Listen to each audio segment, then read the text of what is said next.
AICC పిలుపు మేరకు హుజూరాబాద్ నియోజకవర్గ కాంగ్రెస్ పార్టీ ఇన్ఛార్జ్ వడతల ప్రణవ్ బాబు ఆదేశాల మేరకు జమ్మికుంట మండల పరిధిలోని తనుగుల మరియు విలాసాగర్ గ్రామాలలో జై బాపు, జై భీం, జై సంవిధాన్ రాజ్యాంగ పరిరక్షణ పాదయాత్ర కార్యక్రమంలో నాయకులు, కార్యకర్తలతో వాడవాడల గడప గడపకు పాదయాత్ర జమ్మికుంట మండల కాంగ్రెస్ పార్టీ అధ్యక్షుడు వీరమనేని పరశురామరావు ఆధ్వర్యంలో నిర్వహించారు. ఈ సందర్భంగా నాయకులు మాట్లాడుతూ బీజేపీ పార్టీ అవలంబిస్తున్న వైఖరిని ఖండిస్తూ ఏదైతే 400 సీట్లు వస్తే రాజ్యాంగ సవరణ పేరుతో రాజ్యాంగాన్ని మార్చే ప్రయత్నం చేస్తామని పదే పదే పార్లమెంట్లో గాంధీ గారిపై మరియు అంబేద్కర్ గారిపై అనుచిత వ్యాఖ్యలు చేస్తూ నిరంకుశ ధోరణికి పాల్పడుతున్న బీజేపీ ప్రభుత్వాన్ని ఎండగట్టే సమయం దగ్గరలో ఉంది అని తెలియజేస్తూ రాజ్యాంగం రచించిన అంబేద్కర్ భవిష్యత్తులో ప్రతి ఒక్క వ్యక్తికి స్వేచ్ఛ, స్వతంత్రం, సమానత్వం, అందరికీ సమాన హక్కులు కల్పించే విధంగా రాజ్యాంగాన్ని రచించారు. అలాంటి రాజ్యాంగాన్ని మార్చి నిరంకుశ పాలన చేద్దామని చూస్తున్న బీజేపీ పార్టీని భవిష్యత్తులో తిరగనీయమని హెచ్చరించారు. భవిష్యత్ తరాలకు రాజ్యాంగ ఫలాలు అందించే భారత రాజ్యాంగాన్ని మరియు భారతదేశ ప్రజాస్వామ్యాన్ని కాపాడే శక్తి కేవలం కాంగ్రెస్ పార్టీకే ఉందని తెలియజేశారు. ఈ కార్యక్రమంలో వ్యవసాయ market chairman Pulluri Swapna Sadanandam, market director Tallapalli Srinivas Goud, youth Congress జిల్లా ప్రధాన కార్యదర్శి పర్లపల్లి నాగరాజు, యూత్ కాంగ్రెస్ మండల ఉపాధ్యక్షులు రాచపల్లి సాగర్, యూత్ కాంగ్రెస్ మండల ప్రధాన కార్యదర్శి బేజుగరి శ్రీకాంత్,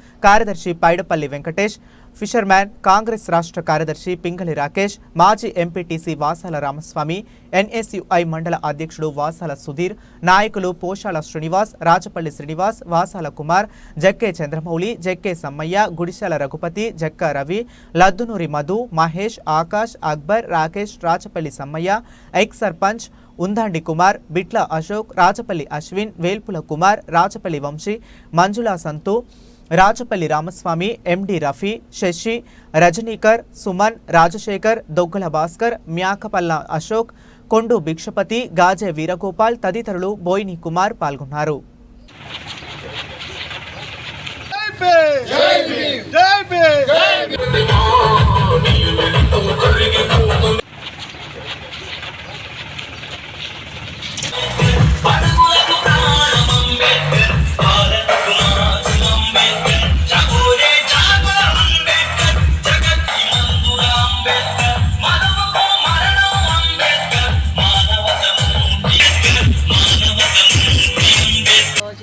కాంగ్రెస్ పార్టీ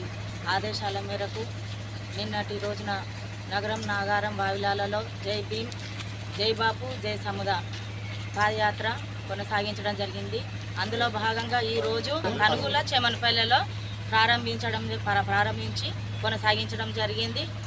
ఇది కులాలకు, మతాలకు అతీతంగా చేసుకున్న పోరాటం. మన అంబేద్కర్ గారు రచించిన రాజ్యాంగాన్ని అవహేళన చేస్తూ కేంద్రంలో అంబేద్కర్ గారిని అవహేళన చేసుకుంటూ బీజేపీ వాళ్ళు కొనసాగించడం జరుగుతుంది. మరి మన రాష్ట్ర ప్రజలందరం కలిసి ఎవరైతే మన కులాలను, మతాలను అవహేళన చేస్తున్నారో వారిని తిరస్కరించి వారిని మన పోరాటంలో నుంచి వెలివేసినట్టుగా, వారికి గుణపాఠం చెప్పినట్టుగా ప్రతి ఒక్కరం ఈ పాదయాత్రలో పాల్గొనాలని నేను ఆక్షేపిస్తున్నాను. గ్రామంలో నుండి విలాసాగర్కు పాదయాత్ర చేయడం జరిగింది.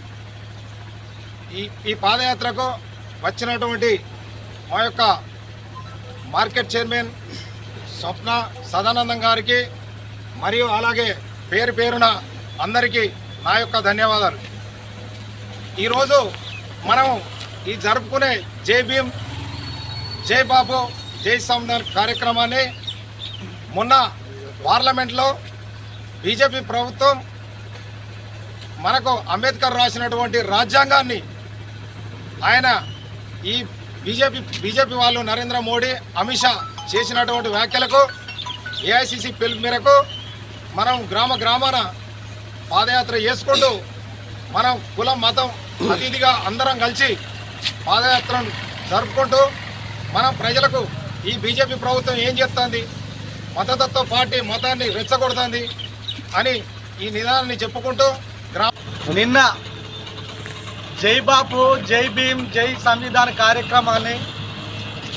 ఈ జమ్మికుంట మండలంలోని మన నాగారం గ్రామంలో స్టార్ట్ చేసుకొని నగురం, వావిలాల, పాపక్కపల్లె, శమునుపల్లె, తనుగుల, విలాసాగర్ని ఇవాళ పూర్తి చేసుకోవడం జరిగింది. దేశాన్ని ఏలుతున్నటువంటి మతతత్వ, కులతత్వ పార్టీ అయిన బీజేపీ పార్టీ ఇవాళ పార్లమెంటు సాక్షిగా భారత రాజ్యాంగాన్ని డాక్టర్ బాబాసాహెబ్ అంబేద్కర్ను స్వతంత్ర సిద్ధాంతాన్ని అవమానపరిచే విధంగా ఇలా పార్లమెంటు సాక్షిగా మాట్లాడి రాజ్యాంగాన్ని అవహేళన చేస్తూ ఇలా రాజ్యాంగ హక్కులను దూరం చేసే ప్రయత్నం చేస్తున్నందుకు గాను అఖిల భారత కాంగ్రెస్ పార్టీ పిసిసి డిసిసి మా ఇన్ఛార్జి ప్రణవ్ బాబు గారి ఆదేశాల మేరకు ఇలా వాడకు గడప గడపకు ఊరూరికి ఈ పాదయాత్రను తీసుకుపోతూ ఇలా భారత రాజ్యాంగం యొక్క స్ఫూర్తిని అంబేద్కర్ వాదాన్ని స్వతంత్ర వాదాన్ని ఇలా ప్రతి మనిషిలో నింపుతూ ఇలా భారత రాజ్యాంగం ఉంటేనే మనకు స్వేచ్ఛ ఉన్నది, హక్కులు ఉన్నాయి. ఇలా మనం రోడ్డు మీద తిరగగలుగుతున్నాం. ఈ స్వేచ్ఛను ఈ హక్కులను కాలరాసే విధంగా ఇలా మతతత్వ party BJP party Narendra Modi Amit Shah గారు ఇలా మన హక్కులను దూరం చేసే విధంగా మళ్ళా వెనుకటి విధానానికి తీసుకుపోయే విధంగా వ్యక్తి చాకిరికి దగ్గర చేసే విధంగా ఇలా వాళ్ళ అవమానాలు ఇలా భారత రాజ్యాంగాన్ని రద్దు చేసే విధంగా మాట్లాడుతున్నారు కనుక ఇలా ప్రతి ఒక్కరిని చైతన్యపరుస్తూ ఈ బీజేపీ పార్టీని మతతత్వ సిద్ధాంతాన్ని మట్టిలో పాతరేసేంత వరకు మా పోరాటం ఆగదని ఈ సందర్భంగా తెలియజేస్తున్నాం.